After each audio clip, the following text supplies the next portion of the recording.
कांद्याचे भाव सातत्यानं कोसळत असल्यानं कांदा उत्पादक शेतकऱ्यांना प्रति क्विंटल 1,500 रुपये अनुदान द्या अशी मागणी शेतकरी नेते अजित नवले यांनी केली आहे। सरकारनं 1200 रुपयाप्रमाणे कांदा खरेदीची केलेली घोषणा फारशी उपयोगी नाही, त्याऐवजी कांदा उत्पादकांना प्रति क्विंटल किमान 1,500 रुपये अनुदान द्या अशी मागणी नवले यांनी केली आहे।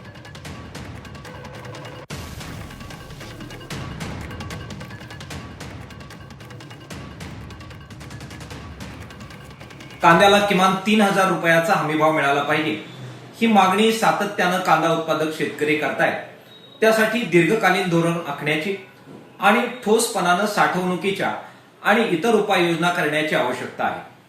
दुसऱ्या बाजूला आता तातडीनं जे संकट कांदा उत्पादकांवर आहे त्याच्यातून त्यांना बाहेर काढण्यासाठी किमान 1,500 रुपयाचं अनुदान प्रति क्विंटलला शेतकऱ्यांना जाहीर करणं आणि त्यातल्या त्यात कशा प्रकारे अधिक भाव मंडईमध्ये शेतकऱ्यांना मिळेल यासाठी वेगवेगळ्या प्रकारच्या उपाययोजना करण्याची आवश्यकता आहे। सरकारनं अधिक अंत कांदा उत्पादकांचा न पाहता या उपाययोजना कराव्यात